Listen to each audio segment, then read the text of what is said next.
Alright everybody, this is Jim Sterling here with Two Worlds 2. Don't worry, this isn't a Jimpressions video or anything. I'm not doing a first impressions of Two Worlds 2, the oldest game in America. It's not the oldest game in America. I don't know why I felt like I had to clarify that. No, we're here for a reason. This isn't a gameplay video. We're here to talk about the marketplace, because I don't know if you've heard this at all, but Two Worlds 2, a very old game. I mean, a very old game. I reviewed this at Destructoid, which is, it might as well be prehistoric. Has a marketplace option, which appeared new and fresh, and when I go on it, it's a fucking mess, apparently. I wasn't expecting that. The news is supposed to be that microtransactions are in Two Worlds 2 now. I've seen the screenshots because I got, obviously, people emailed me about this, and so I went and checked it out and saw screenshots, which I guess I'm going to show you now. If you look at these, that's what the store should actually look like. And it's amazing. I mean, the story should be that it's quite galling and holy shit, and wow, Topware actually did it. But I'm now dealing with this double issue of everything in my marketplace just says consumable item 000 and then a number, or 0000 and then a number. We can see pictures of them. I guess we try and click on... No? Okay. Is this a one marketplace purchase? Wow. Anyway, let's ignore that for a moment and get to the real story. Holy shit! Like, what in the name of Billy Crystal's fuck truck did Topware think it was doing? Why? These are microtransactions, little tiny shitty little bits of scrap that they're selling, and I don't know why. I'm very confused as to why. Seriously, after so many years, why in the summer of this year have they decided to put Holy crap.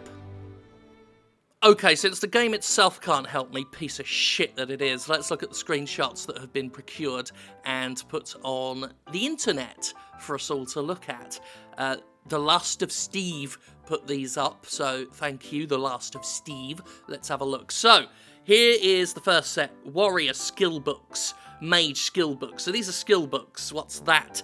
It allows you to unlock all the unique warrior skills to make your hero develop more quickly. So, basically cheats. You're paying for cheats. I remember when EA used to do that for some of its skating games and stuff like that.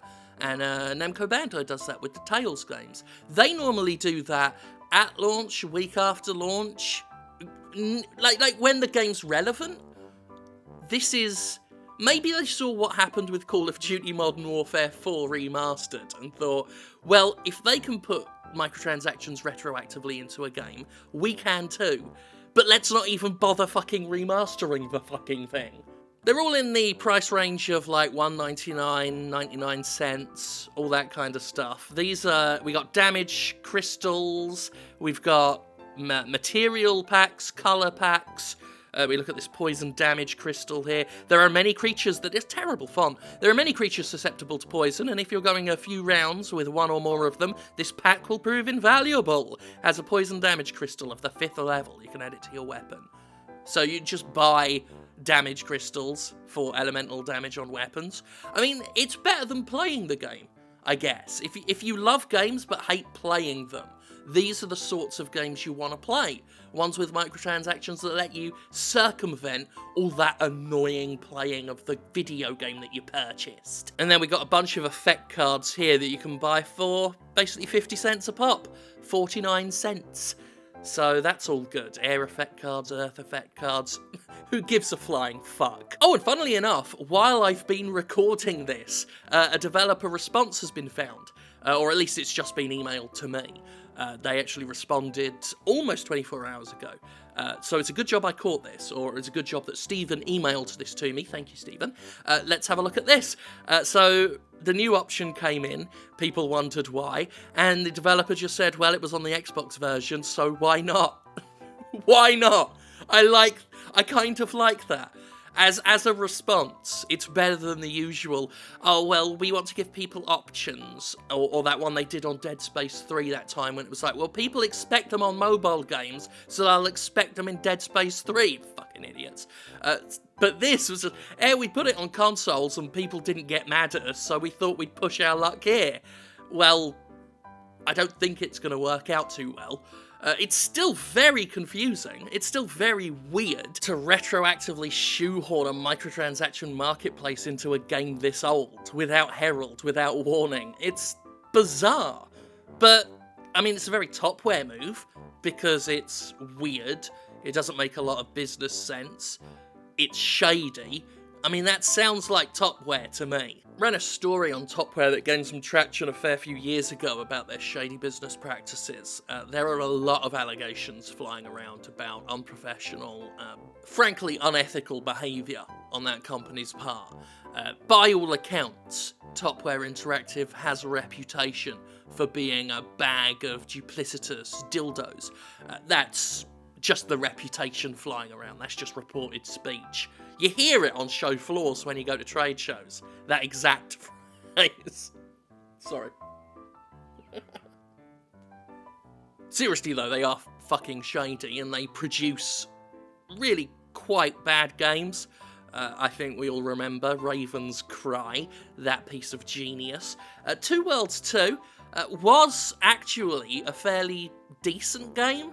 By Topware standards, it was a pretty great game. It was clunky, it was janky, it still is clunky and janky, obviously, but it had some heart to it, unlike the first Two Worlds. It had some moxie, some panache, and as far as scrappy, go-get-'em Western RPGs go, it was actually a pretty great experience. I had a lot of fun with it, back in the day. The introduction of a microtransaction marketplace does not in any way tempt me to want to go back and play it, ever, except to get some B-roll for this. Maybe they just thought that all publicity is good publicity. I mean, let's be fair, I'm talking about Two Worlds 2, which is something I never expected I'd do again, ever. I can't even think of the last time I thought about Two Worlds 2. I think it was when the first expansion came out, and I got a review code, and I gave it a go, and I was like, I don't even review expansions at the best of times, let alone Two Worlds 2, which, while I enjoyed the main campaign quite a bit, I've got better things to do now than play this again. And in general, everybody has better things to do than think about Two Worlds 2. We're talking about Two Worlds 2! This is actively ridiculous. This is truly, truly out there in terms of, I mean, every time I think that the game industry can't surprise me, every time I think I've seen it all, that I am so jaded, so cynical, that the bottom of the barrel has truly been scraped. Like, we're seeing the floor underneath the wood. That's how much we've scraped this barrel. And then it turns out there's another barrel under the barrel, and it's full of weevils and centipedes. The weevils and centipedes in this case being a part of the metaphor, representing bad business practices and a shitty behaviour on the part of publishers and other entities within the game industry. As weevils and centipedes are generally considered quite gross. And also, they're the kind of creature you'd expect to see in an old damp barrel. If that makes sense. I feel like I'm making sense. If it sounded like I've just been speaking bollocks for the past minute or so, right? Think again about the fact that Two Worlds 2, as of now, this week, put in microtransactions, okay? Think about that again, then re-listen to what I just said about weevils and centipedes and damp barrels, And I think you'll find I've started to make a ton more sense. At this point, I could nail my dick to a table, call myself Tubby Thomas Table Dick, and perform at fucking weddings. And it would still make more sense. There would still be a more logical path to follow from conception to execution than what has happened here with Two Worlds 2. And that's not hyperbole, that's hyperbole. That sign-off made no fucking sense. Microtransactions are in Two Worlds 2.